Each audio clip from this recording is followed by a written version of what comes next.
I saw Cynthia Larson at the grocery store today. She told me Jack is back home to run the family business while his brother Jeff recovers from his accident, Brenda Johnson told her daughter Laura. Jack? Laura asked, suddenly determined to shove the can of peas as deep into the pantry as possible. Yes, Jack. You remember him, don't you? He's your husband, or ex-husband. I'm not sure which description is more accurate. Is he still your husband? Mom! You know I don't like to talk about my problems with Jack. I don't know if we are still married or not. I've never received any official papers or notices of divorce, Laura reluctantly admitted. You've never filed for divorce, have you? Brenda persisted. No, I haven't, Laura replied, studying her shoes. He's the one who left. I thought he was going to apply. Your situation is the strangest I've ever seen, Brenda declared. He left 6 years ago. In all that time, he's never called, emailed, or even written a letter. You can't still love him after all he's done to you. Or can you? Laura lowered her eyes again, but answered nothing. Oh, shit, her mother exclaimed. Don't tell me you're one of those women who accept violence and even think you deserve it. He abandoned you! It's his fault, Laura. A man who leaves his wife without explanation deserves no consideration.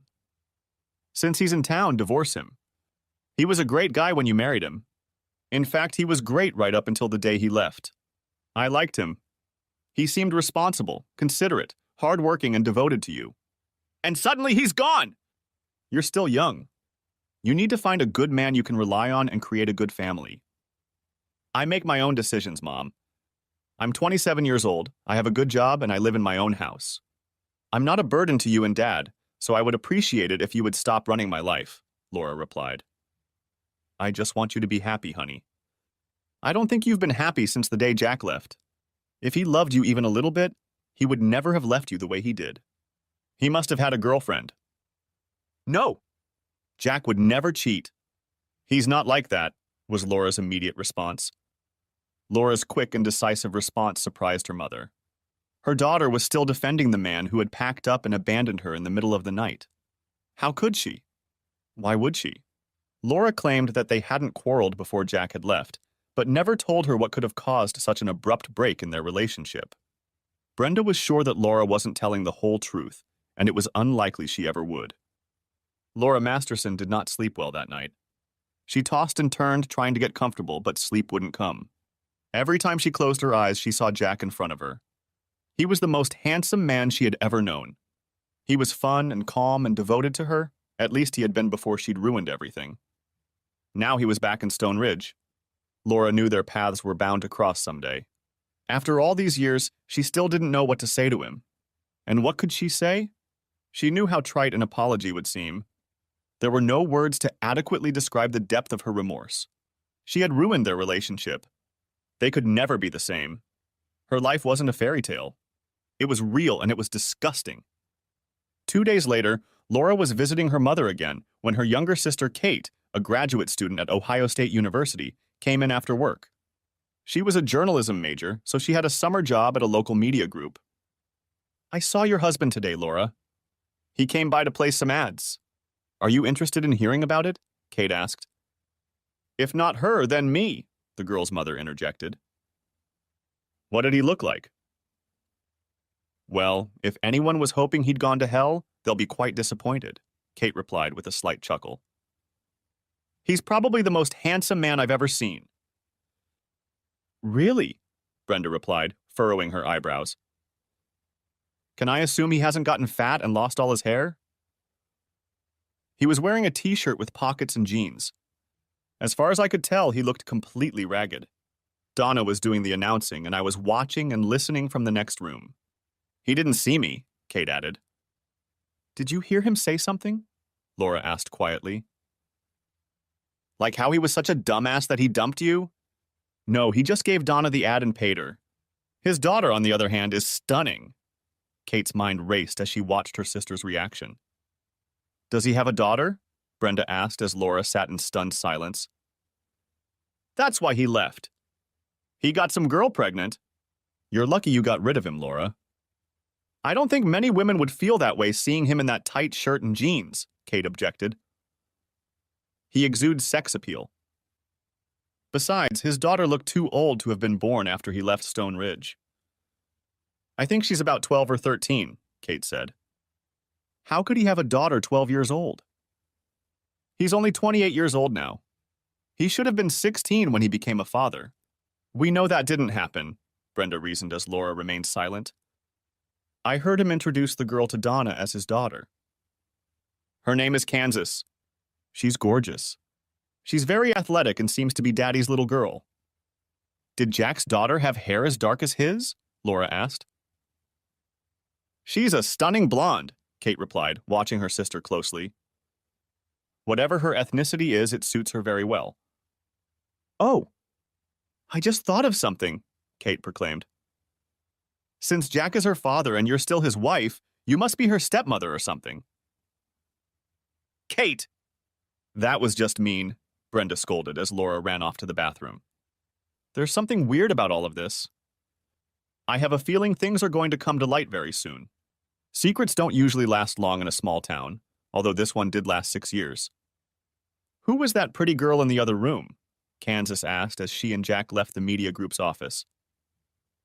She couldn't take her eyes off you. Remember when I told you about how I got married years ago? It was my ex-wife's sister, Kate. She's probably about 22 years old now.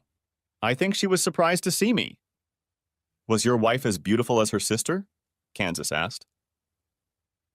She was even more beautiful, Jack replied with a small smile, remembering Laura's face. She was absolutely beautiful. Kansas studied Jack's face before he spoke. You really loved her, didn't you? Why did she cheat on you? I wouldn't have told you this if I'd known we'd be moving back to Stone Ridge, Jack allowed. Please don't tell anyone about it. If she doesn't tell you herself, no one will know why we broke up. There's no reason to hurt her now. You're something! You don't want to hurt her after what she did to you? Most guys would want to strangle her to death, but not you. She certainly ruined a good thing, but I'm glad she did it. I don't know where I'd be or who I'd be with if you hadn't moved to Thompson and started working with my dad. Yeah, at the time he didn't think it was such a good thing, but it worked out really well for me. Now I have the best daughter in the world. It makes me feel really good to tell people you're my daughter, even though Brian was your real father. We both know he was the best guy in the world, Jack said with a sad smile. He told me that I should call you Daddy if I felt comfortable. You're my dad now, and I love you like you're my real dad. You didn't have to accept me, but you did. I'm lucky we already had the same last name, Kansas admitted. We were fortunate that Brian was able to give us a heads up in time to plan. He was the one who insisted we start the adoption process. If your father had testified before he died about how he wanted me to adopt you, it would have saved us a lot of red tape. I miss him a lot, but I like being your daughter. Is that okay? Kansas asked with sudden concern. That's exactly what Brian wanted, Jack assured her. He knew he wouldn't be around to watch you grow into a beautiful and independent woman. He honored me when he asked me if I would be your father. It was an unquestionable decision. You do realize we're going to have a hard time finding a new mom for me if you're already married, Kansas remarked. Maybe we should meet Laura and ask her if she's divorced you. Let's hold off on that, Jack cautioned. When I filled out the adoption paperwork, I indicated that I was married. Social services rarely looks favorably on single men adopting beautiful young women. Let's send you to school and cement our position in society. When we're sure no one will give us any trouble, we can go to Laura to get a copy of the divorce decree. Until then, we won't be looking for a new mom, okay? Of course, Dad. I understand. I just know that all women will want to marry you. We just need to make sure we find one that's right for both you and me. Not every woman will agree to have her daughter go on dates, Kansas teased. Stop worrying about that. If a woman can't fully accept you, she won't stand a chance with me, Jack promised. You will always be my daughter. Your children will be my grandchildren. End of discussion. Kansas rushed over to Jack and hugged him tightly. Jack was well aware that the loss of her mother as an infant and her father last year had caused her great distress. He had to keep reminding her that he loved her very much and would never leave her. Jack explicitly explained to his mother what topics would be off limits when he and Kansas moved in with her. He would help run the family construction business and would not tolerate interference in his personal affairs. His mother, Janet, readily agreed. Jack was surprised at her quick agreement, but decided not to say anything more on the subject. Jack was washing up in the bathroom when he overheard Kansas talking to his mother. "Grandma, we saw Laura's sister, Kate. She's very pretty. Do you think Laura is as pretty as her sister?" Jack had to strain to hear his mother's reply. He knew she was trying hard not to let him hear her. He made it clear that Laura, her family, and anything to do with Laura were off limits. "Honey, Laura is a beautiful woman. She was pretty when she and Jack got married, but now she's turned into a confident, capable young woman. I don't see her very often because things aren't going well with her and Jack, but she's always been very polite to me. If it were up to me, those two would still be together and give you brothers and sisters. Too bad it's not up to me. I promised I wouldn't discuss this topic, so we'd better change the subject before your father hears us," Janet concluded. "Dad drove me by the new school this afternoon," Kansas informed him as Jack entered the room and sat down at the kitchen table. "Their soccer field looks like it's in great shape. I can't wait to try out for the team. I saw online that there will be tryouts next Tuesday afternoon." "I didn't know you played soccer," Janet exclaimed, but with less enthusiasm than Jack had expected. In fact, this information seemed to worry his mom.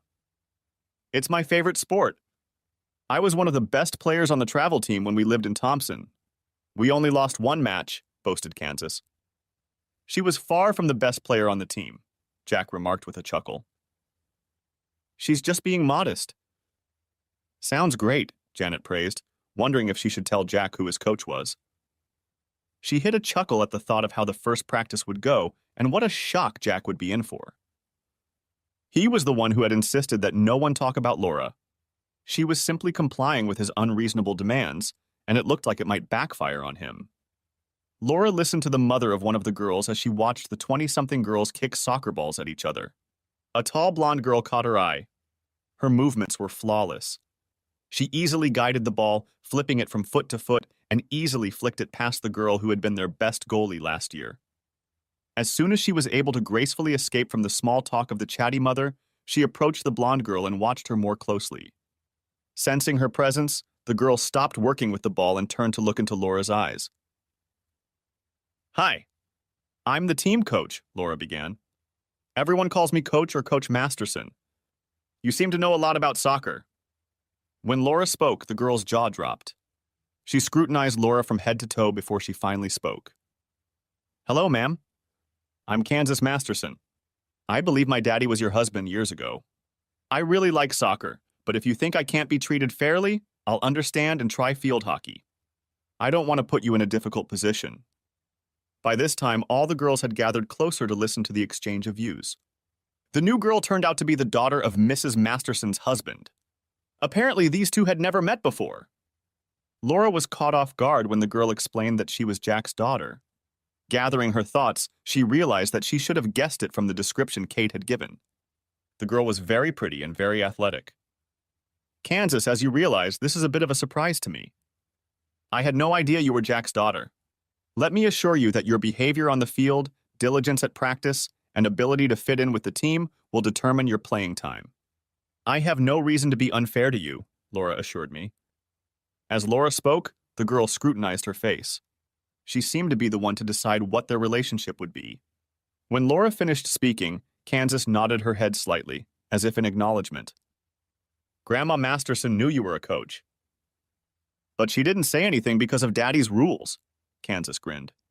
"I can't wait to see his face when I tell him you're my coach." "Your father isn't here, is he?" Laura asked, quickly looking around the field. "No, he's driving the backhoe this afternoon," Kansas replied.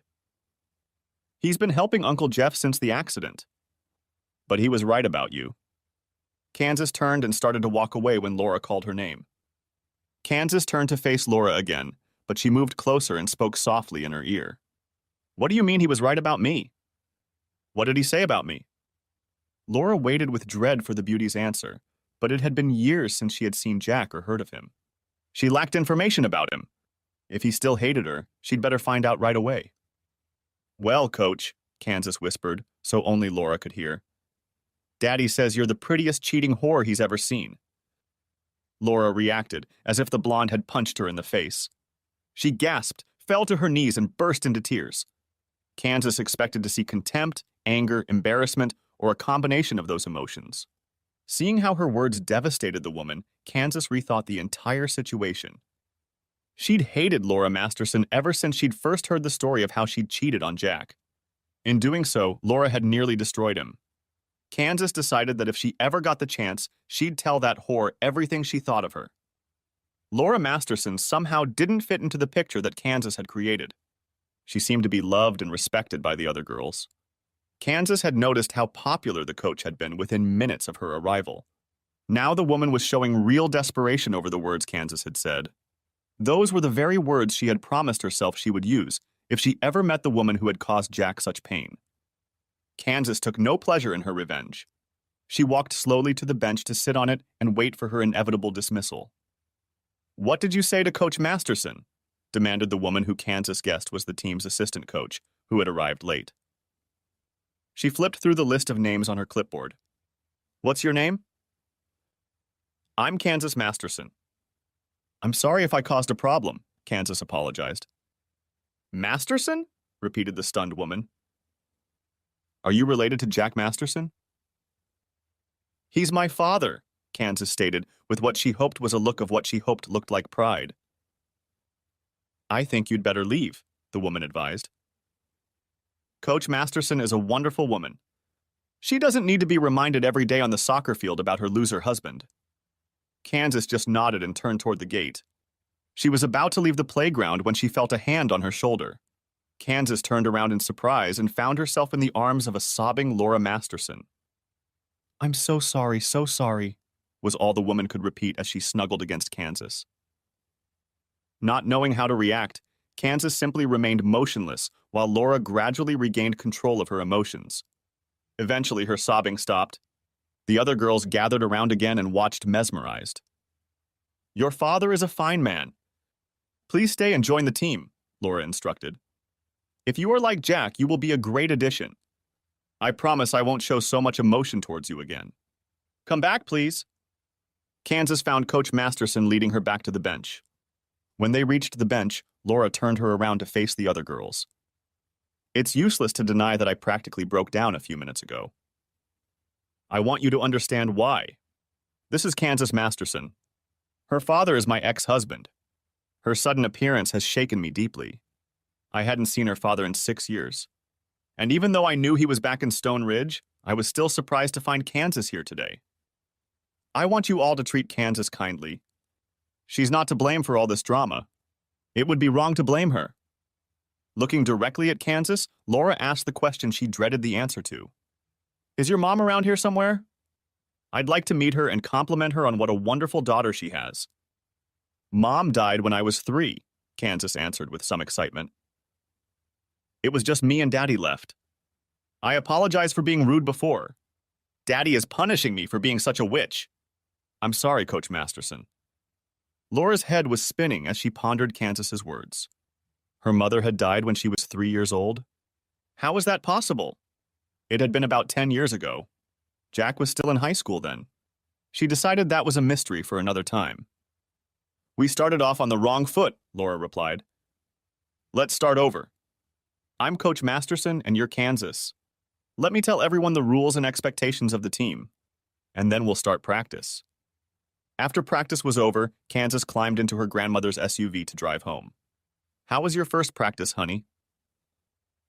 "It went pretty well," Kansas stated. "All the girls have been good to me and some of them are pretty good players. I think we're going to have a good team." "Very nice," Janet replied, and then asked about the coach. "How did you like the coach?" "I heard she was very nice."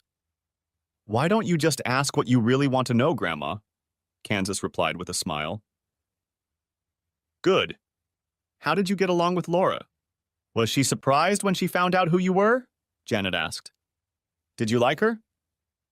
"Well, she's kinder than I thought. She's still very worried about Daddy, and it's been 6 years. Jack never told anyone why he left her. I don't know how much he told you, but they were a beautiful young couple. They seemed to love each other very much.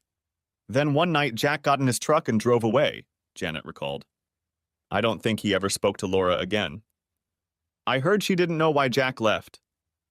She can't blame it on Daddy, exclaimed Kansas furiously. She knows exactly why Daddy left. She drove him away. He's not the bad guy in this case. Okay, I think Jack already talked to you about that, Janet reasoned. I'm glad to hear that Jack didn't run away from Laura for no reason. Can you tell me why he left? Only Dad or Coach can explain it to you. I promised my dad I wouldn't tell anyone, Kansas replied.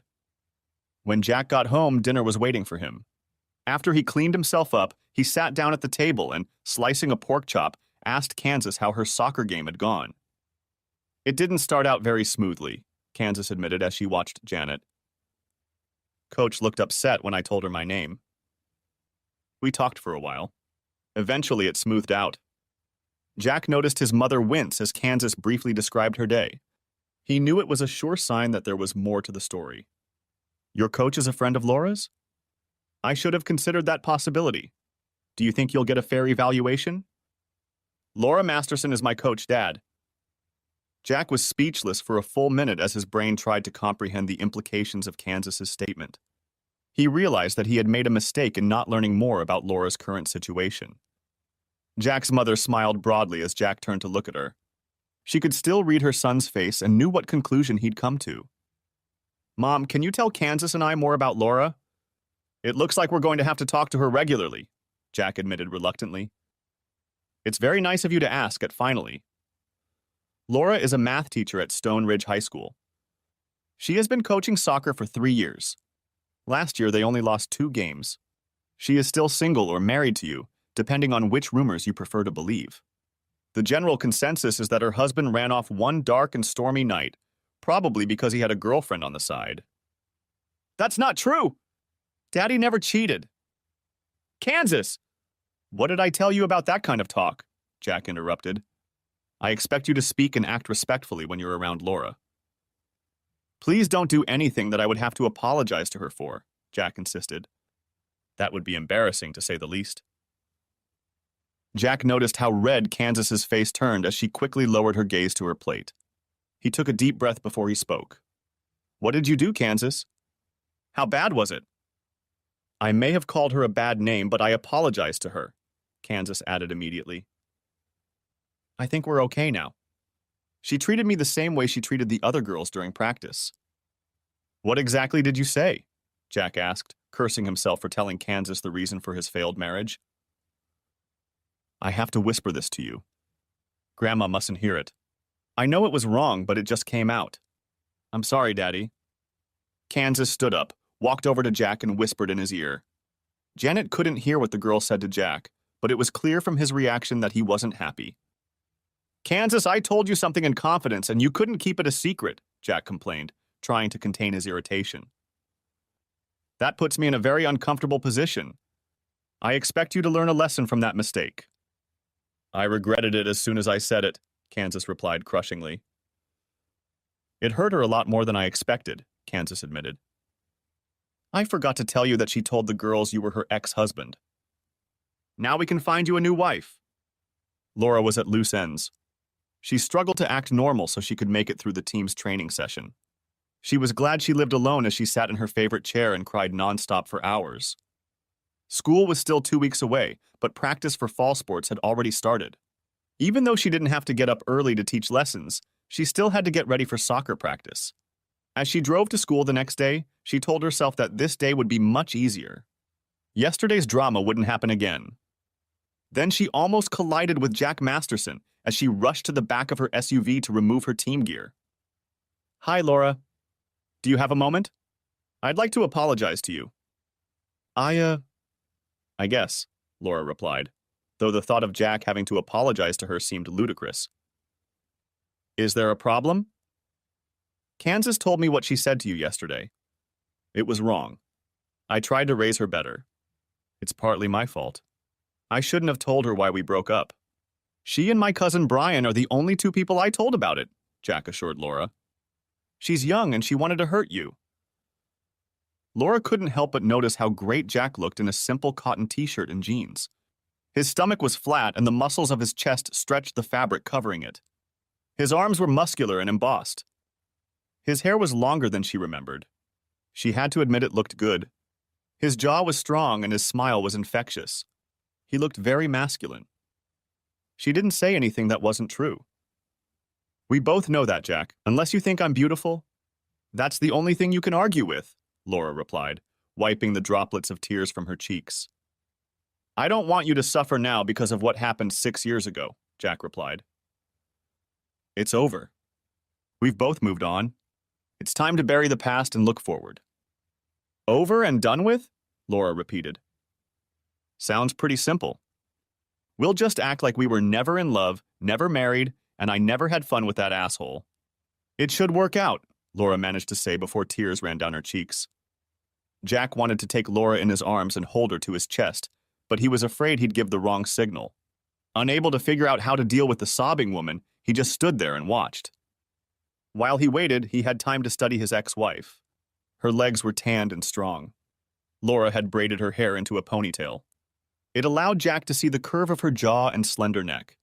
She was still the most beautiful woman he had ever known. Laura finally pulled herself together.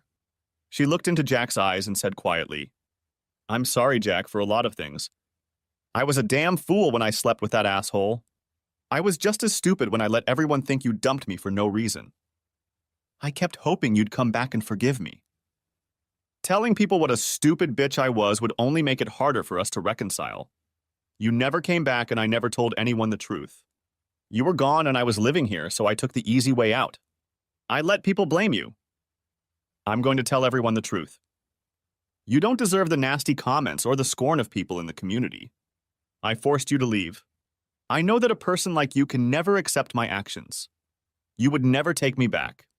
I wouldn't even take me back. I don't deserve forgiveness. Laura, I'm fine with everything. I didn't have any ill feelings about my leaving. I'm sure people naturally thought I was a jerk for leaving such a beautiful woman. They'd rather question my sanity than my character, remarked the wise Jack. You have always been a gentleman, Laura marveled, meeting his gaze. Your daughter is a delightful girl. I don't blame her for saying what she did. Please don't be too hard on her. I think she's going to be my star player. It was nice to see you and lighten the mood, Jack replied. We'll be seeing a lot of Kansas on your team. I hope we can get along without any drama. I must say, you've gotten even more beautiful than you were when we got married. Thank you, kind sir, Laura replied. You look like you've added a few pounds, mostly in your arms and chest. I never thought of you as chiseled before, but now the term fits you. Thank you for taking the time to straighten us out a bit. Jake noticed about a dozen girls standing off to the side, watching him talk to their coach. He was distracting Laura from her duties, so he nodded and walked back to his truck to leave. Was that Kansas's father? Exclaimed the red-haired girl, turning to her friends. He's just handsome. My dad is balding and has a big belly. He looks much older than Mr. Masterson. Why did Coach Masterson dump him? Wondered another girl. My mom's looking for a new husband after her divorce. Maybe I'll tell her about Kansas's dad. During soccer season, Laura was always taking her parents out to dinner. Her mom always made dinner shortly after practice was over. The night before, her mom had excused herself to make dinner because she had bridge club, but on the second night of practice, the family got together. How's the team doing? Her father asked, putting on his own potatoes. Are the girls going to perform as well as they did last year? Sounds like I'll have the best team, Laura decided, as she pondered how much she should say about Jack and Kansas. Your best player is back again, isn't he, sis? Kate asked. I know she had another year before she moved on to high school. I'm sure the team has a new top player, Laura said. You saw her the other day. You mean Jack's daughter? She plays soccer on your team? You can't make that up, Kate added with a chuckle. Tell us about her. She's obviously played a lot of soccer. She's fast, athletic, and smart. Most girls like her, Laura explained. She's also a nice girl. Wow, Kate exclaimed. How did she react to you? Did she know her stepmother was her coach? What did she say? She was as surprised as I was when we met. I told her I was Coach Masterson, and she knew right away that I was married to her dad. I think we're going to get along great. She's a really nice girl. Have you seen Jack? Janet asked. Did he have the courage to at least talk to you? I talked to Jack today before practice. We worked some things out.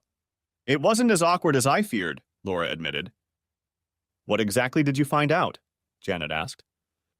He apologized, not that anything he could say was a suitable explanation for leaving his wife.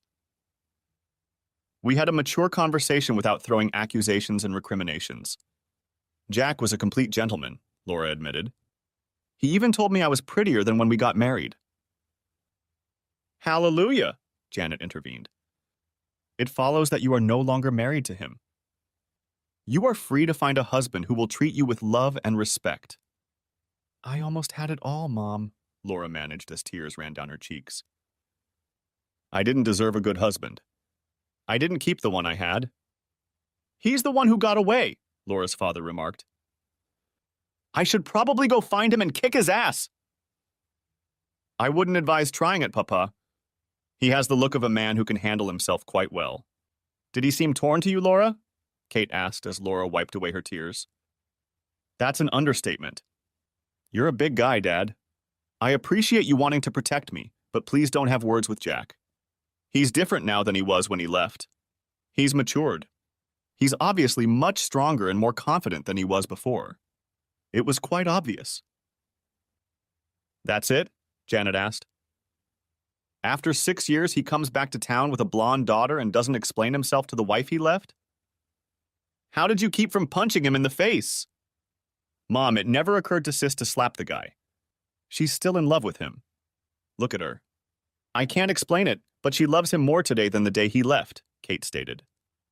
I'm just a stupid bitch. Come on, say it, Laura sobbed. I've ruined the best thing I ever had. I deserve to be laughed at and worse. Sis! You're not stupid, Kate replied crushingly. I don't know what happened between you two, but if you still love that jerk, I'm on your side. I'll help in any way I can. I want to see you happy again. There's nothing anyone can do. He divorced me. We'll never be together. Helping me accept that it's over is the best thing you can do for me. Kate just hugged her sister. She didn't say anything else, but decided that she would talk to Jack and find out why he had left her sister and see if they had a chance to be together again. The next morning, Jack was just about to give orders to his men when Kate Johnson walked into the building. The men knew enough about Jack's history with her sister Laura to remain silent as Kate approached him. What can I do for you, Kate? Jack asked in a professional tone. I want to treat you to lunch at Ellie's tonight. Meet me there at noon? Jack had no choice but to agree. He would never refuse a lady such a request in the presence of others. In fact, he had always liked Kate, and he didn't mind having dinner with an attractive young woman. Kate was already sitting in the stall when Jack walked in. She stood up and hugged him tightly. Thanks for coming in, Jack. You look great. You have become a very beautiful woman, Kate. It's good for my ego to be seen with you, Jack replied calmly. You've always been a gentleman.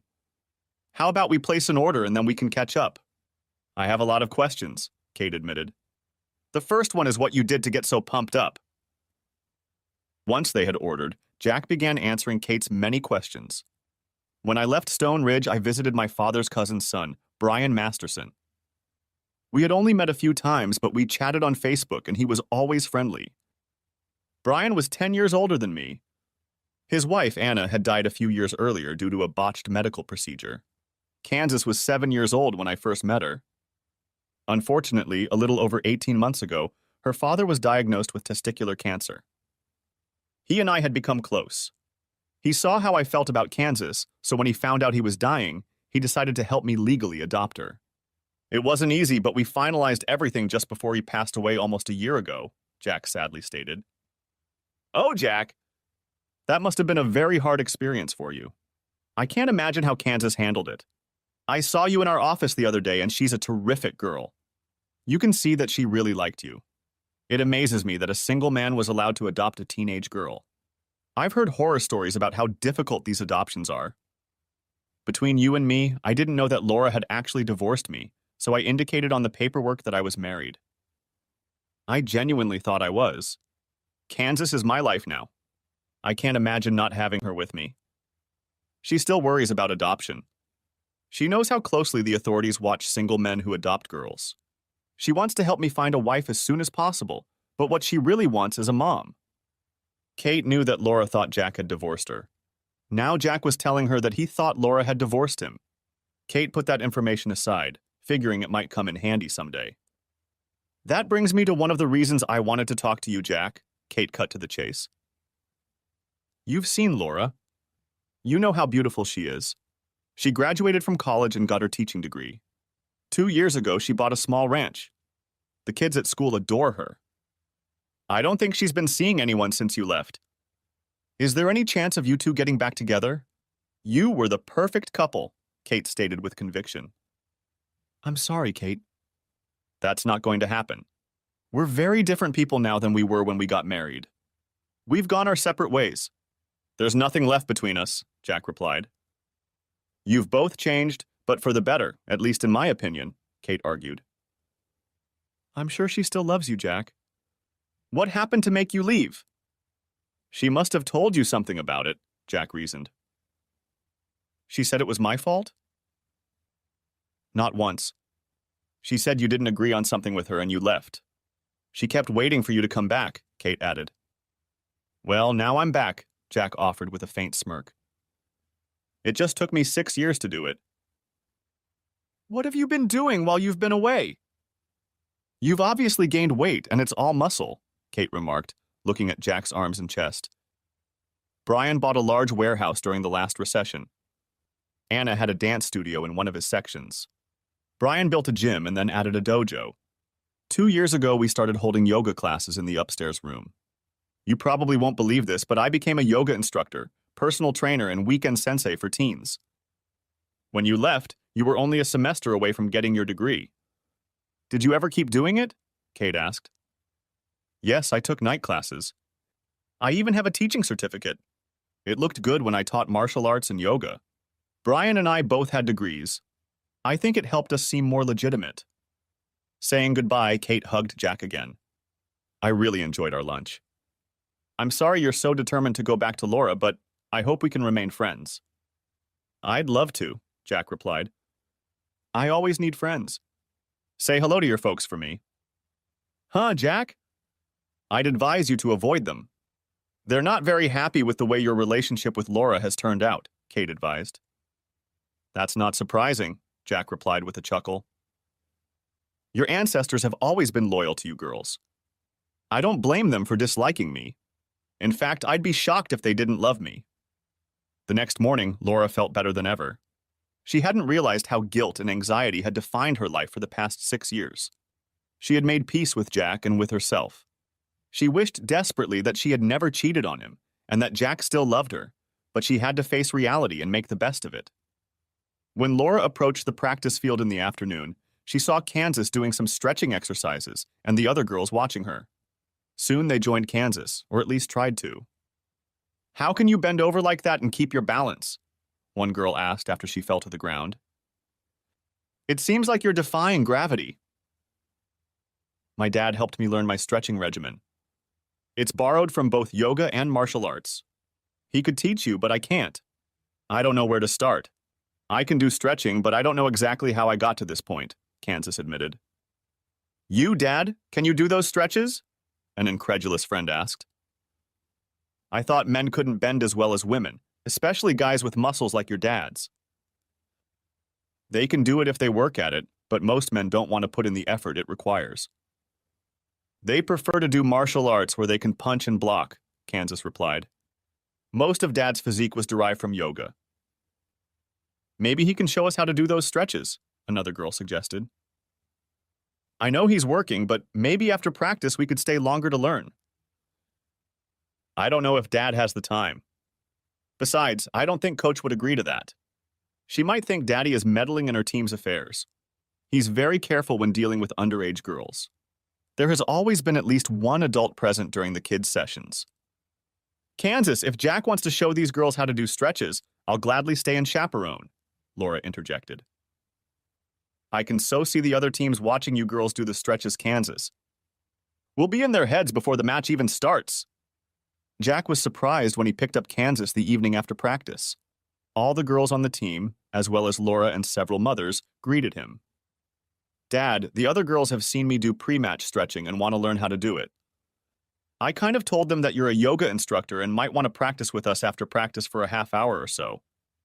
Laura watched Jack's face soften as he listened to Kansas.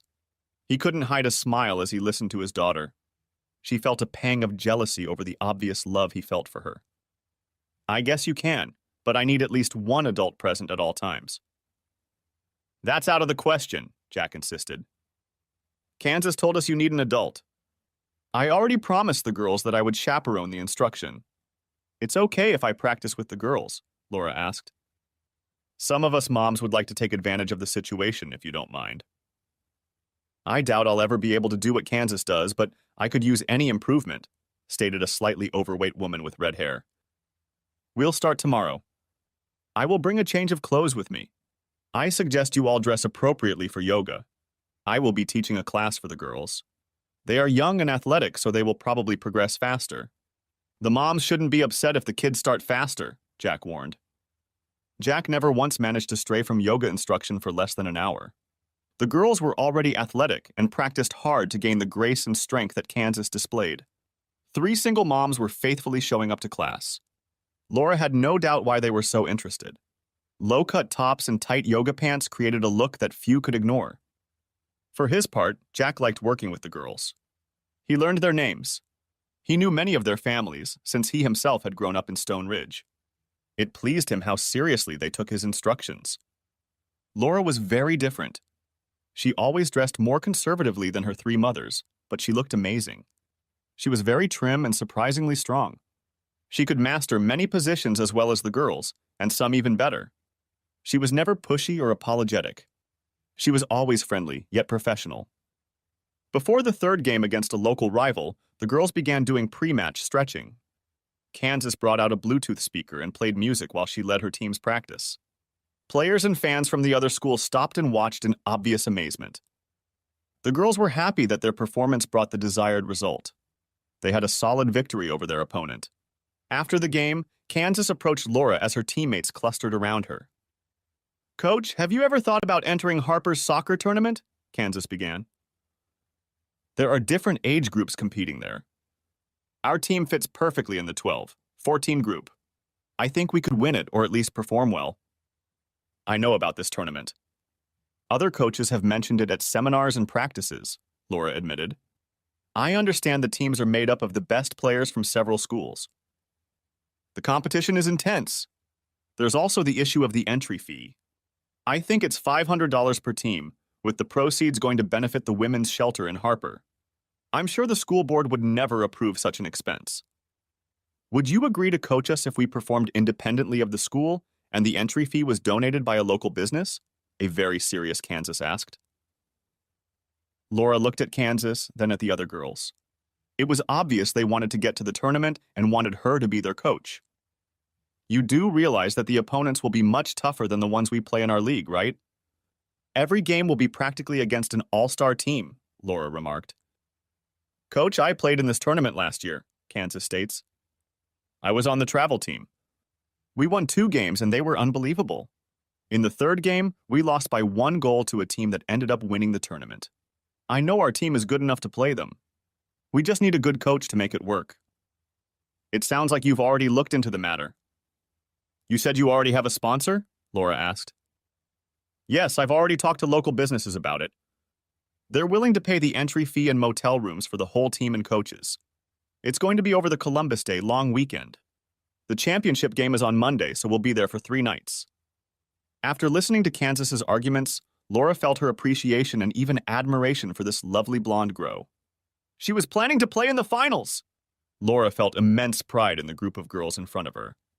They just didn't have the horses to play with the level of competition they could face, but Laura would never say that to her girls. Let's do it, Laura agreed enthusiastically. There's no better way to improve than to play against the best. Tell me what needs to be done and I'll do it. Thank you, Coach, the excited girls shouted in one voice. Here's the site. I've written down your username and password. You have to go to the site and claim us before midnight. They need one more team for a total of 16 people, which is perfect for a single elimination tournament, Kansas explained. The entry fee has already been paid. Wow, you've got it under control, Laura replied with a chuckle. Our team is called the Ridge Runners, Kansas said. We will have t-shirts with our names on the back and the team name on the front. It's going to be a lot of fun. Jack is sponsoring a team? Laura asked once she was alone with Kansas. Our sponsor prefers to remain anonymous, Kansas replied with a broad smile. I can give you a clue. Our sponsor has insisted that you agree to coach us or the deal is off. For some reason, our sponsor believes you are an excellent coach and a role model for us impressionable girls. Then Jack will stay away, won't he? Laura joked. Don't underestimate Dad, Kansas cautioned. He keeps a close eye on everything. He wants the best for me and for the whole team. Less than 2 weeks later, Kansas was leading their team warming up on a sunny Saturday morning in preparation for their first game. A surprisingly large number of people traveled from Stone Ridge to support the team. Jack cheered as he watched Kansas maintain the smiles and laughter of the girls as they prepared for their first match. He noticed that the other team was watching the warm-ups closely. By now, the girls could perform stretches and poses more or less coherently, and it was impressive. The match started with the other team scoring a goal within a minute of play. 2 minutes later, the same girl scored again. Laura was concerned about her team's ability to come back from the loss.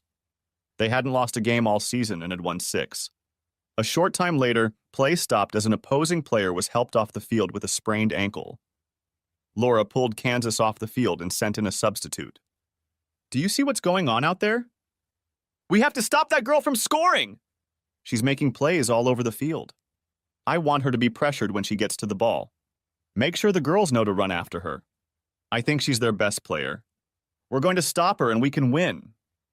After that, the Ridge Runners settled down. They managed to keep the other team's best player from putting a decent shot on goal. The half ended with a 2-goal difference. Girls, you all know how I try to emphasize team play. They know that Kansas is our top scorer and they chased her all half of the game, Laura noted. We really need the rest of you to step up. When Kansas goes to one side, pass the ball to the other side. They are totally focused on Kansas. Put some strong shots on goal. Their goalie only had to kick a few marshmallows. Make her work! The Ridge Runners came out for the second half with a much more aggressive attitude. The girls started firing at the goalie and scored twice with follow-up shots off rebounds after the goalie made a save. With under a minute left in the game, Kansas scored their first goal of the game to give the Ridge Runners a 1-goal lead. That was the last goal of the game. The Ridge Runners advanced to the next round. The girls were ecstatic. They hugged each other and Laura and then hugged their fans. Laura saw Jack enclose Kansas in a bear hug. As he lowered Kansas to the ground, one of the team moms hugged him and kissed him hard on the cheek. Laura was a little upset, but realized she had nothing to complain about. She turned to go to one of her parents when she felt strong arms wrap around her. Suddenly, she was in Jack's arms. It had been almost 7 years since she had enjoyed this simple pleasure. The Jack she was now snuggled up to was like steel. She was no small woman, but Jack had no trouble sweeping her off her feet. That was a great coaching job, praised Jack. Kansas told me you did a good job. Thanks for that and for treating the girls so well. Thank you for sponsoring us and getting us rooms, Laura replied as Jack hugged her. Some girls could never afford the trip in the rooms. It was very generous of you. I'd do anything to make Kansas happy, Jack admitted. I never knew how deeply a man could feel for his daughter. She makes me feel alive. She wanted the other girls to have that experience. She enjoyed it last year and feels this team is better. She also thinks you are a much better coach, Jack added. Dad! Kansas shrieked. You've got a death grip on our coach. If you don't want me to start calling her Coach Mom, you should probably put her down on the ground so the rest of us can hug her. Oh! I'm sorry, Laura, Jack apologized, gently bringing Laura back to her feet. I got a little carried away. I don't think she minded much, Kansas pointed out as Laura blushed. You know you already have a room. I understand her mother had the same sense of humor, Jack explained, turning to look at Kansas. The whole team and most of the fans stayed behind to watch the next game. The next day, they were to face the winner of that game. Laura wanted her children to learn as much as they could about their style of play. She knew they would have to give it their best to have any chance of winning. The next morning, Kansas shined, leading her team to a 5-3 victory. She scored 3 of her team's goals. The other team could not contain her speed and precise footwork. The win allowed the Ridge Runners to advance to the semifinals, which took place in the afternoon. As it turned out, the semifinal game was against a travel team that Kansas had played last year. Before the game, Kansas spoke briefly with the girls from the other team. It was obvious to the Ridge Runners and their fans that Kansas really liked her former teammates. It was also noticeable that Jack Masterson was popular with the team members, as well as the adults who supported the team, especially the mothers. The field only had bleachers on one side of the field, so fans of both teams were scattered everywhere. Several moms took the time to give Jack a hug and wish him well. By the end of the game, Laura and the others had seen a different side of Jack's nature. The tournament was a fundraiser.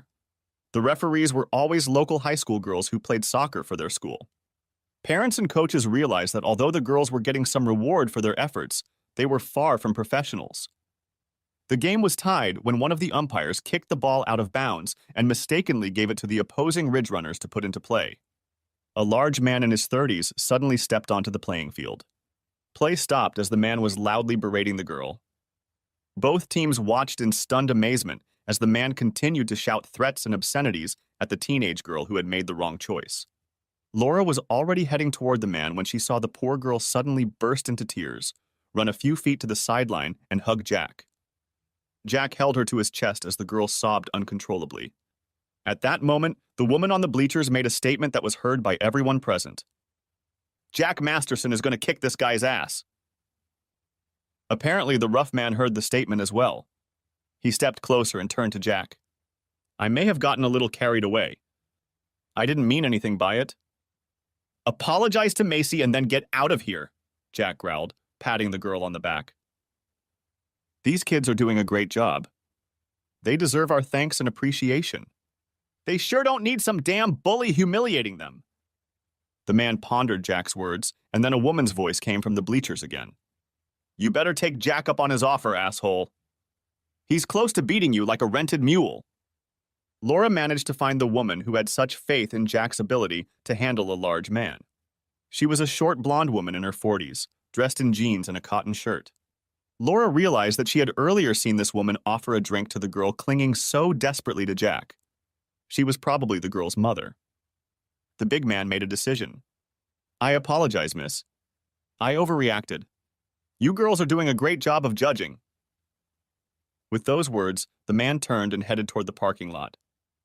Everyone watched as the girl in Jack's arms gradually came to her senses. Jack found a napkin in his pocket and held it out to her. The girl smiled at him, wiped her eyes, and stood on tiptoe and kissed Jack on the cheek. "Thank you, Jack." "I knew you'd stop that awful man," the girl praised. "Mom was right when she said you were ready to kick his ass. I could feel how tense you were. I'm just glad he didn't make you."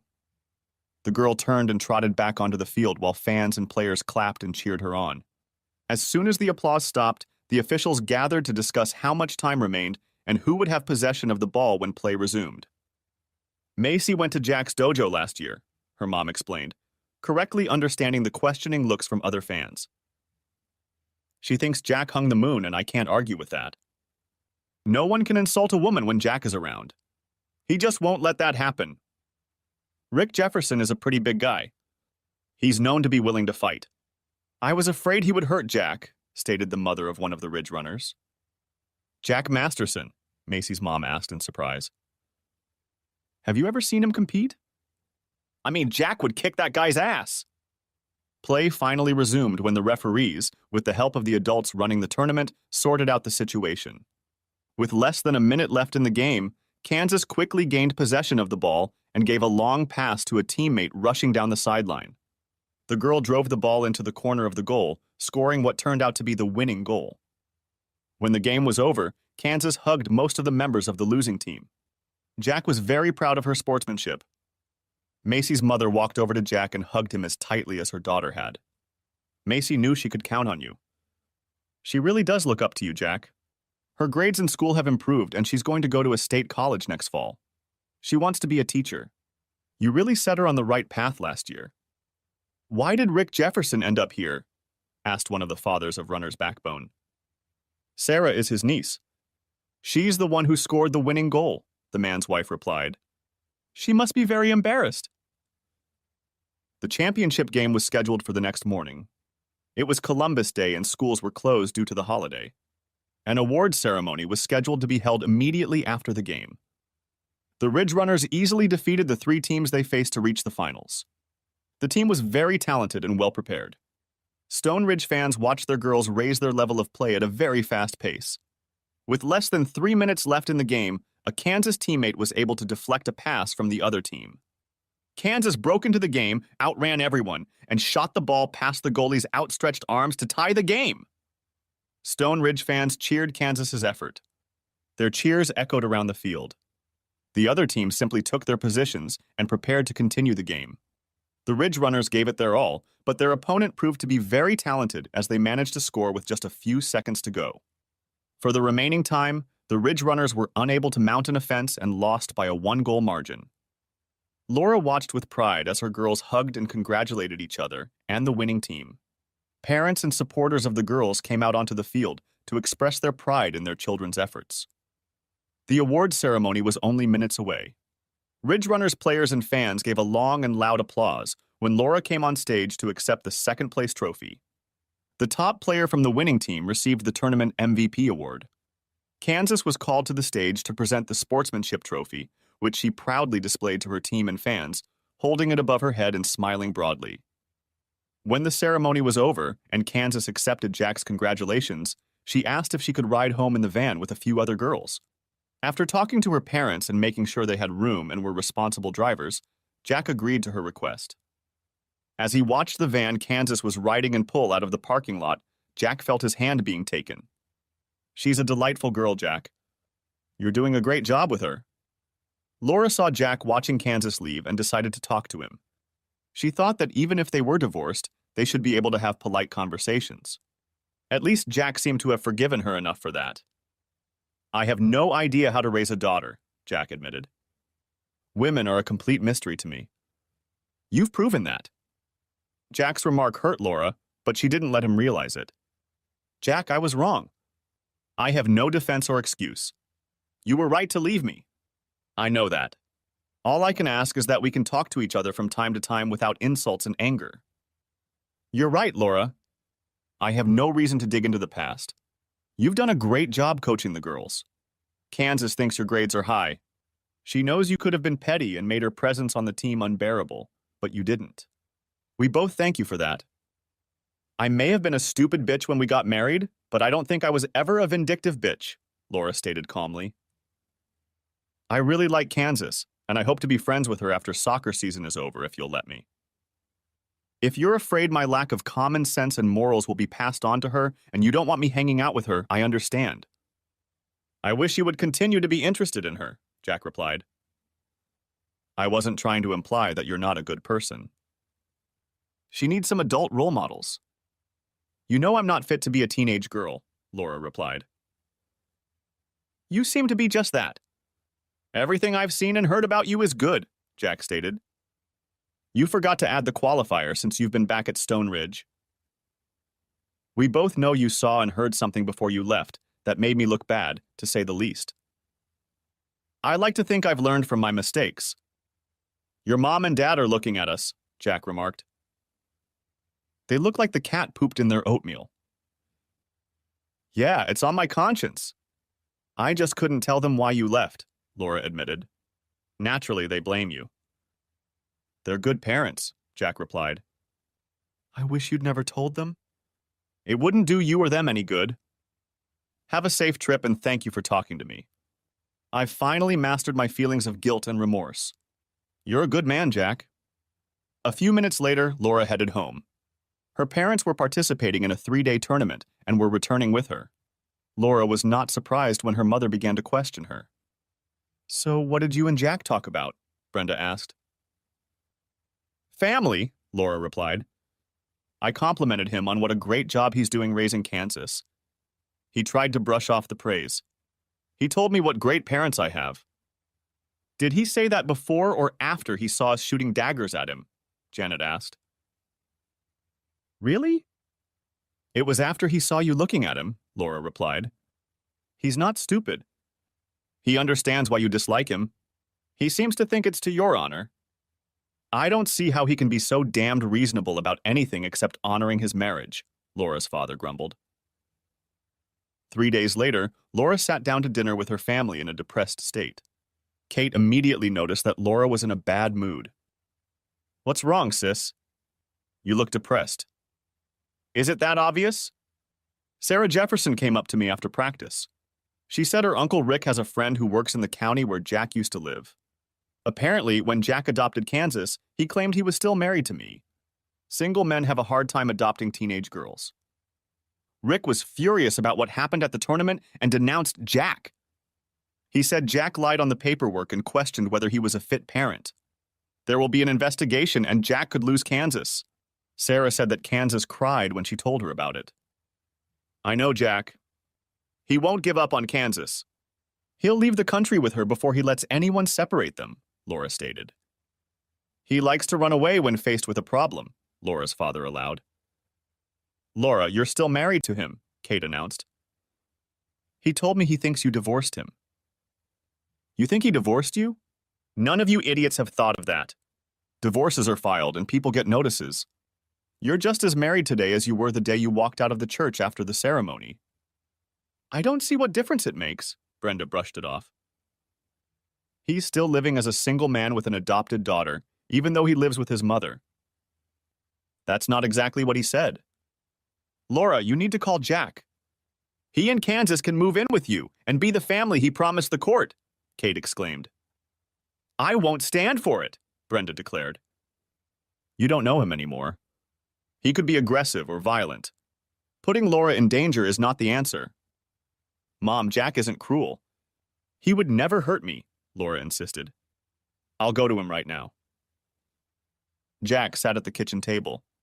A sobbing Kansas sat on his lap and cried into his shirt while his very distraught mother watched on. The doorbell rang, and Janet hurried to answer it. Jack? Can I talk to you in Kansas? Came Laura's voice from the doorway. Now is not a good time, Laura. Kansas and I are going on a trip and we need to pack. I'll have Kansas call you from the road, okay? You won't have to pack. Or rather, you will have to pack, but not for a long trip, Laura said softly. Please don't, Jack replied impatiently. This doesn't concern you except for your soccer team, and that's way down the list of things I'm worried about. Jack, she's my daughter too. Kansas stopped sobbing and turned her red eyes to Laura. Janet gasped at Laura's statement. She immediately sank back in her chair and stared at Laura. If you're trying to take Kansas away from me, you're in for one hell of a fight, Jack growled. You have no right to call her your daughter. Jack, I'm still your wife. The adoption papers say I'm her mother. I'm sure some of the papers have my signature on them. I want you and Kansas to move in with me. If you're under investigation, it'll be just like you told them. That will solve the problem, exclaimed a hopeful Janet. You and Kansas would still live in town. Kansas would still go to the same school with her friends, and you could still help Jeff with the business. That might have worked until Laura decided she'd had enough of us, Jack remarked. She can kick us out anytime she gets in her head. If I leave the toilet seat up, she might throw me out. I can't risk Kansas getting hurt like that. Jack Masterson. You know damn well I wouldn't do that. I screwed up once. I admit it, but that doesn't define me as the man I am now. I'll put your name on the contract.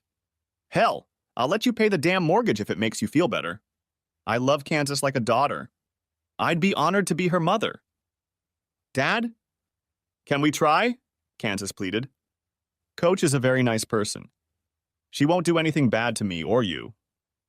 What are your options, Jack? Flee to some country with no extradition? How does that work for most people? This isn't a movie. This is reality.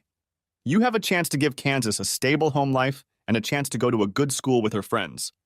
Do what's best for her, even if the mere thought of having me around makes you sick, Laura insisted. Jack fell silent, thinking about the situation. When he came to a decision, he looked around. The three women were staring at him intently. Okay, was all he said. The three females squealed with delight. Kansas jumped up and rushed over to Laura. Jack watched as they hugged tightly. Laura kissed the girl's forehead. He looked at the mother. Tears were streaming down her cheeks. Jack wiped his eyes with the back of his hand and stood up. I hate to interrupt this celebration of love, but I think it's time for us to move. We don't know when the official guests will be coming over, or if they will come at all, Jack announced. We need to see your house and decide how things will work. Of course, Laura agreed. Why don't you follow me to my house right now so we can determine what we need? Can I go with Coach? I mean Mom? Kansas asked. Mom? Jack repeated. Of course. Why do I feel like I've lost control? You only have 2 bedrooms, Jack remarked, looking around Laura's small ranch house. I don't see how it can work. It's simple math, Kansas replied with a sly grin. 2 people share a room and one gets a room to himself. I'm not going to share a room with you, Kansas, Jack stated emphatically. Of course not, Kansas agreed. I'm not your wife. I'm a teenage girl and I need my own room.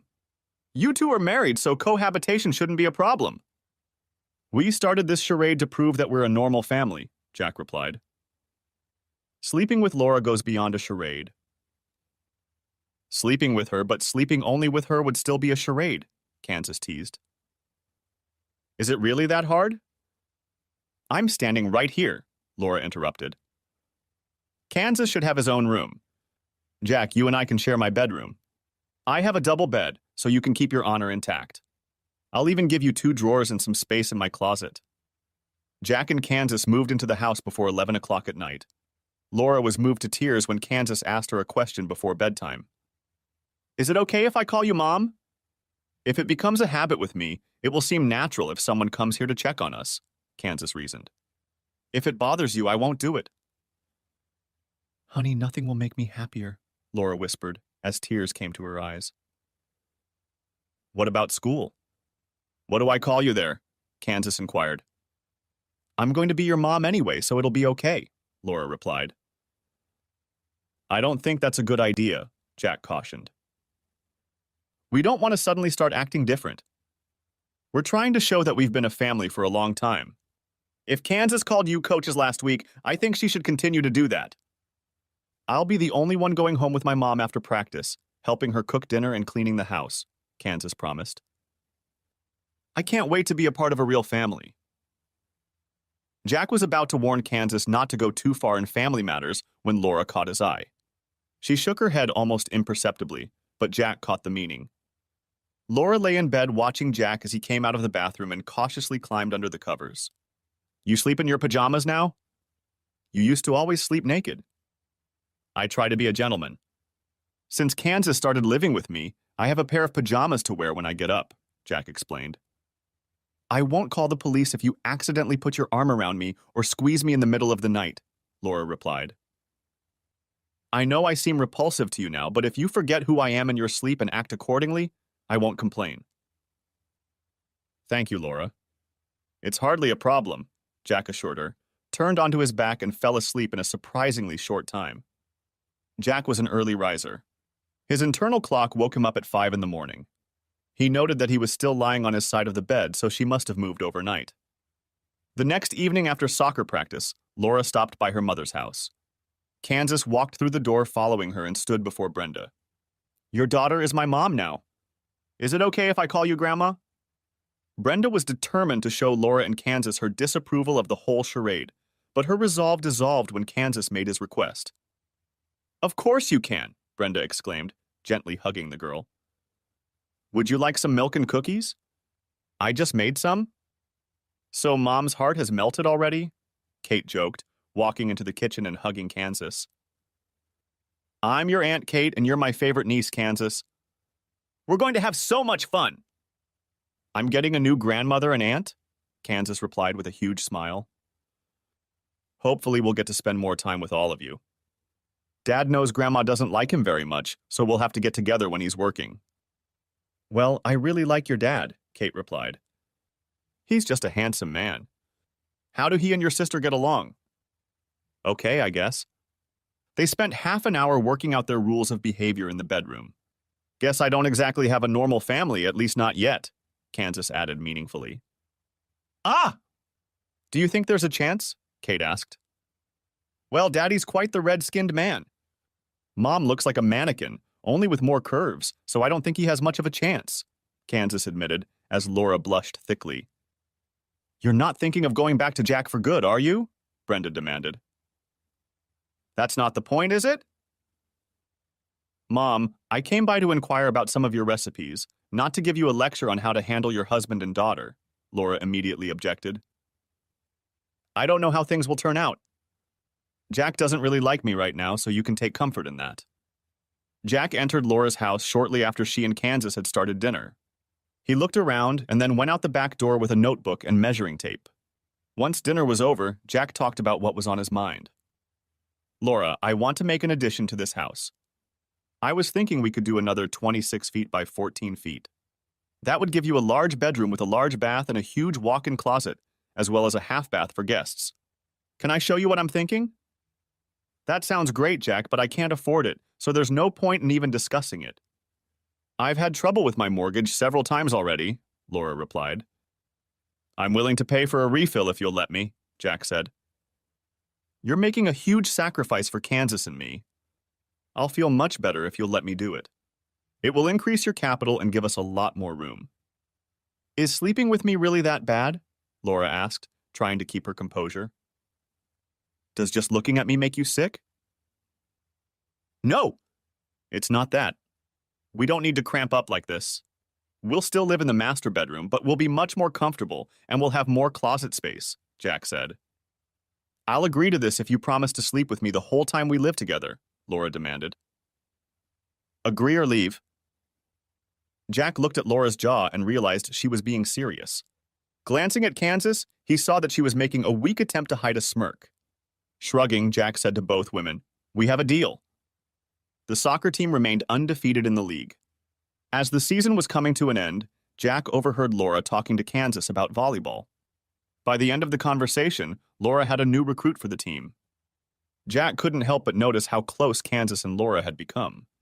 They joked around, went shopping, cooked meals, and played team sports together. Kansas was as happy as he had ever seen her. His relationship with Laura was complicated. Laura respected his boundaries and remained friendly, but not romantic or intrusive. She never expressed negativity about the work that was being done on her house. The first week after moving in, Jack brought a backhoe to the site. Living in a mild climate allowed work to continue until late fall. The house was scheduled to be completed by Christmas. Kansas and Laura were excited about the expansion and the fact that they would each have more closet space. Kansas was going to move into Laura's old bedroom. That way, she would have a separate bathroom and a large enough closet for clothes and accessories. Jack and Laura often discussed how they would respond to any agency that came to their home with questions about Kansas and the family arrangement. They developed a plan that they both strongly supported. As time went on, they began to wonder if anyone was even going to interview them, or if it was all too overblown in their imaginations. The sleeping arrangements remained the same. Neither Laura nor Jack ever went to bed without pajamas. Jack stopped worrying about waking up to one or both of Laura's breasts being in his clutches, or him pressing himself against her. She'd never mentioned it, so he figured it wasn't a problem. He was lying in bed one night thinking about the proposal he was about to make when he felt Laura tense up. He was surprised when she reached out and placed her hand on his chest. She let out a satisfied sigh and fell into a deep sleep. 2 days before Thanksgiving, Laura and Kansas came home from school and caught Jack in the driveway in deep conversation with the blonde. They continued to talk as Laura pulled into the garage. A few minutes later, Jack walked into the house. Kansas was in her room and Jack walked over to Laura. "That was Beth Harding," Jack remarked casually, watching Laura's reaction. Laura tensed, leaning over the sink. Jack saw her flinch as she whispered the question. "What did she want, Jack? Was she angry? What did she say to you?" "Her husband, Chuck, has a brain tumor. He's dying, and she asked if I would visit him," Jack revealed. "Don't do it! He wants to rub your nose in it. He wants to hurt you, Jack." "Don't let him. Please don't let him," Laura begged. I told her I would, even if it was just to watch him die, Jack replied. I'd like to hear what he has to say. He'll say I'm a whore. He'll get into my pants effortlessly. He'll probably try to say it wasn't just the one time you caught us, that I'm a bad lay and laugh in your face. He's mean. It's my fault. I should have known better, but if he was a real man, he would never go after a married woman, Laura reasoned.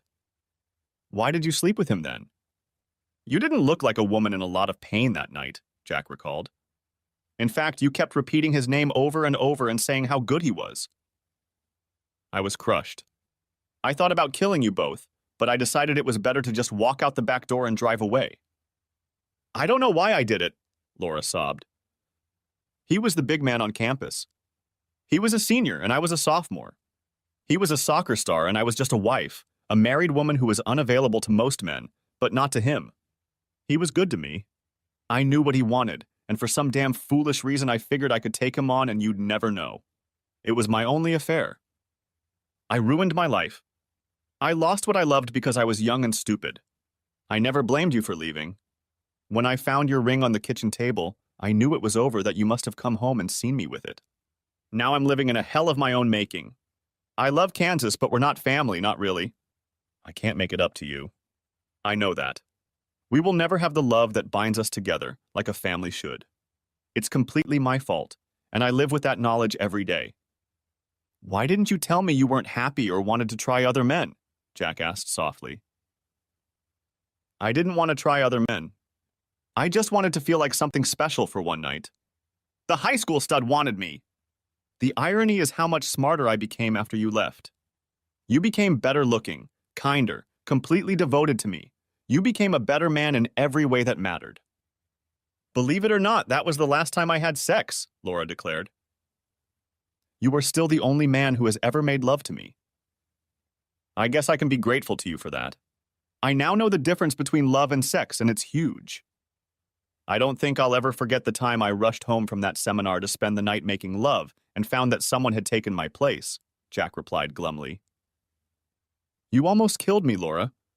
I was willing to give my life for you, and you almost took it. Just because you apologize doesn't make up for the pain I've endured for 6 years. I know that, Jack. I really do. I'm not asking you to forgive me. I don't deserve it. You're not the kind of man to overlook the tremendous disrespect I've shown you, Laura reasoned. I too have suffered for my stupidity. I'm in a sham marriage to a wonderful man and a beautiful daughter. Think how painful it is to realize that I had it all and squandered it all. Every time I look at you or Kansas, I am reminded of how stupid I was. Over time, the pain has not lessened. In fact, it has gotten worse as my love for you and Kansas has grown. You can never love me again, and I can't be a Kansas mother if you don't. I realize that. I'm just trying to enjoy every day we spend together. I know it's going to end, and probably soon, Laura admitted. Every night when we go to bed, I lie there and hope that you will run your hands over me, kiss me, make love to me, but it never happens. It's not hard for you to resist me, Laura sadly stated. You just put up with me. It's my fault. Most men wouldn't resist me so easily, but the one I want shows no interest. Karma's a bitch. In early December, Jack walked into a local hospital and asked to see Chuck Harding. He was not prepared for what he saw when he entered the man's room. The man lying on the bed looked like he weighed 100 pounds. He looked like a skeleton with his skin stretched over it. Jack! Thanks for stopping by. If you want to slap me or even strangle me, feel free. I deserve it, the sick man said in greeting. I just came by to make sure you know how happy I am that you're freaking dying, Jack said. If you look closely, you can see the smile on my face. That's one of the reasons I told my wife I wanted to see you. I thought my suffering would make you feel better, the patient admitted. It makes me feel good to know that I am making amends, even if I have to die to do it. You're talking nonsense, Jack replied. No one wants to suffer, and no one wants someone else to enjoy seeing it. What the hell do you really want? I did you wrong, Jack. I spent most of my life being an asshole. You caught me in bed with your wife, but you didn't kill me like you wanted to. When I came downstairs, I saw an old shotgun leaning against the wall. Laura only saw your ring on the table. To this day, I've never seen a man in as much pain as Laura was that night. I owe you, and I have no way to pay you back. My life isn't worth a damn. You can see that. The only thing left for me to do is die. That's going to happen whether you're here or not. I'm just offering you a chance to watch me die. It may bring you comfort, and it won't hurt me in the slightest, Harding concluded. How will your wife feel about that? Jack asked. I think it's pretty damn grim. I told her what I did to you and Laura. She understands that I want to do something to ease my conscience. My death won't bring me forgiveness, but it will make you feel better, so she agrees. I would ask you not to applaud when the Grim Reaper takes me away. It will hurt Beth, and she doesn't deserve that. Why did you do it, Chuck? You've had plenty of girls. Laura was everything I ever had or wanted. And you ruined it, Jack growled at the sick man. Because I was an asshole. Because I could. How the hell can that be the reason? It wasn't until I met Beth that I realized what an asshole I was, Chuck admitted. I didn't care that your marriage broke up. Laura meant nothing to me. That's how worthless I was. I'm ashamed as hell to admit it. It wasn't personal? Jack asked. You weren't trying to ruin my life or keep us apart for some reason? I've always wondered why you need a married woman when you have so many available. I hardly knew who you were. I didn't think about you, just that I was entertaining some guy's wife, Chuck admitted. She's a beautiful woman. That's all she was to me, a little married wife on the side. If you weren't so sick, I'd kick your ass, Jack threatened.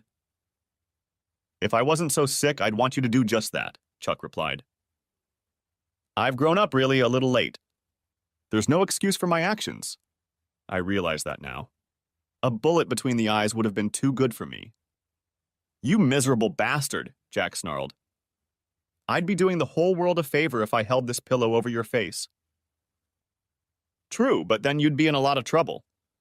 Killing a dying person is considered just as much of a crime as killing a sturdy, healthy person, Chuck reasoned. Why don't you just come in here when you get a chance? It's quite possible you'll see me going on a happy hunt. Jack had never been as angry as he was at this moment. This guy had ruined his marriage simply because he wanted a piece of someone else's ass. To Jack, Laura was the perfect wife, a woman devoted to him and willing to share the rest of her life with him. And then Chuck Harding decided he wanted a taste of another man's wife. I guess I'll take you up on your offer, asshole, Jack replied firmly. I'll be pissing on your grave in a few days, you bastard! Jack was true to his word. He visited Chuck Harding several times a week, though he didn't tell Laura or Kansas about it. He knew his intentions were unhealthy at best. When Jack stopped by for the third time, Chuck's wife Beth was there with a little boy. Jack nodded to the woman and sat down in the chair, but soon rose and left the room. It was impossible to rejoice in the death of even the most vile man while his wife and young son were nearby. Jack vowed to himself that he would not stop watching death. Harding deserved exactly what he got. The next time Jack walked in on him, Chuck was in a pensive mood. You left because my wife and child were here, didn't you? It's hard to rejoice in my death when you see innocent people suffering from it, isn't it? I'm here to see you die. I have no disagreement with your family, Jack replied. Even as he spoke, Jack realized he sounded pathetic. Was he really that kind of person? Chuck began to tell Jack about his son and what the boy liked. Then he went into detail about how he had met his wife and how she had turned his life around. Jack was well aware that Chuck was trying to gain sympathy. He also knew it was never going to happen. Jack stopped by to see Chuck on Christmas Eve. Since Jack had first seen him, Chuck had weakened considerably. This time Jack had a purpose, and he quickly got to the point. Chuck, I hate what you did, but I can't keep my hatred for you. I've thought it over and realized that the best revenge is to live well. I'm here to tell you that I will make sure your wife and son will never need help. You will die knowing that the man whose life you ruined is taking care of your family. I can see why you think you're getting revenge that way, Chuck replied weakly. You're not really good at revenge. I hate that I did that to you and Laura, but it somehow turned out to be a boon to my family. It's ironic. A despicable act secures the future of my wife and child. That's the best I could come up with, Jack offered. I won't come in again. I don't want to see you die or even suffer. There's no more of that. It doesn't give me any pleasure. You do realize you're practically telling me you forgive me, don't you? Chuck replied. You found the strength in your heart to endure what I did to you? Something no man can forgive. I didn't say that, but you can think what you want. I really don't care, Jack replied. Tell me this, Jack. I've hurt you in ways you can't bear. How can you forgive a miserable bastard like me, and yet not find the strength to forgive a woman who loves you the way Laura does? What have I done to earn your forgiveness that she hasn't? I saw the relief on your face when you abandoned your hatred for me. Imagine how good it will feel on your soul if you forgive Laura. Imagine having her in your arms, maybe having your children. Wouldn't that be better than punishing her? Screw you, Harding. You're the one who said I forgave you. I never said that. Not in so many words, but you said it, Jack, Chuck replied softly. I'm going to die soon. I'll die happy knowing that you were able to grant me forgiveness, and you'll take care of Beth and Charlie. You're very bad at revenge, Jack. It's not your strong suit. If I never see you again, please give Laura my apologies. Jack left the hospital furious. The stupid bastard thought he'd been forgiven. He wanted Jack to forgive Laura. When that happened, hell would be cold. As Jack drove, he thought back to his last conversation with Chuck Harding. The man had gotten to him. Jack had to admit it. He shouldn't have gone to the hospital that first time. When Jack got home, his driveway was clogged with cars. He had to drive down the street 100 yards to find a parking space. He had completely forgotten about the party Kansas and Laura were throwing. It was a Christmas party. The addition had been finished 2 days ago, and the furniture, including the huge double bed, had been brought in yesterday. All of Laura's friends, family, and co-workers were invited. Kansas asked many of her friends to stop by for a visit. He was still furious at the last words he'd said to Chuck when he pushed open the door and stepped inside. The guests turned at his appearance and suddenly fell silent. Laura and Kansas were serving drinks and hors d'oeuvres when Jack entered the living room. It was immediately obvious that he wasn't himself. Laura had never known him to drink much, but she considered the possibility as Jack circled the room with his eyes. As soon as his gaze fell on her, he stopped moving. "Uh-oh," muttered Kansas, realizing that her father was in a state she had never seen before. Jack finally took a few steps deeper into the room, but his gaze never left Laura. The silence continued as everyone watched the intensity of emotion on Jack's face mesmerized. "What's wrong, Jack?" Laura asked anxiously. "Do you really want to be my wife?" Jack demanded. Yes, I do," Laura replied quietly. "A wife gives her husband all her love." "She belongs to him, only to him!" Laura's father tried to intervene, but Kate quickly stopped him with a hand gesture. "I agree," Laura said as tears came to her eyes. "A husband takes care of his family. He gives them everything he has." "He deserves respect," Jack said firmly. Laura just nodded, completely oblivious to everyone watching her exchange with Jack. "A good wife won't complain if her husband takes her whenever he needs her, including right now, on that damn big bed." "Not if he loved her and she loved him," Laura agreed. "Right," Jack snorted, scooping Laura up into his arms in a quick motion. "Kansas, close the door behind us!" "Okay, Daddy," Kansas replied immediately, closing the bedroom door. "I'll be entertaining guests, so don't rush out on account of them." "What just happened?" Laura's mother asked. "Is Laura going to be okay?" "Oh, yes," Kate said with a laugh. "Sis is going to be all right for the first time in years." Only half an hour had passed when Jack and Laura struggled to open the bedroom door. They had just showered and put on different clothes. Laura snuggled up to Jack as their company began to banter gently. "That didn't take long," remarked one of Jack's equipment operators. "I hope the boss had time to finish the job." "He did very well." "Thanks for asking," Laura cooed and gave Jack a quick kiss on the cheek. "Jack, I don't pretend to know what happened between you and my daughter, but her mother and I are damn glad things are better now," Laura's father stated, holding out his hand. "Just don't do it again." Shaking his father-in-law's hand, Jack glanced at Laura before answering. "I don't think that can happen. Laura and I will be together from now on. Come to think of it, it was my idea for you two to live together so that Kansas's adoption wouldn't be challenged." Funny how nothing ever came of that threat, Kate remarked. I was interviewed at school a few days later, admitted a grinning Kansas. I told them we had a great family. Mom and Dad loved me and each other. I knew they would realize that sooner or later. I didn't tell anyone about it because I wanted us to stay together. Because of that, we moved in with my mom. Why were you so emotional when you got home, Jack? His curious mom asked him. I guess I was trying to determine exactly who I was hurting and why. Eventually, I realized that the pain caused by revenge is mostly self-inflicted. I needed to treat myself better. Laura will have to suffer with me for the rest of our lives. Thanks for watching. I hope you enjoyed it, so subscribe to my channel and watch the next video.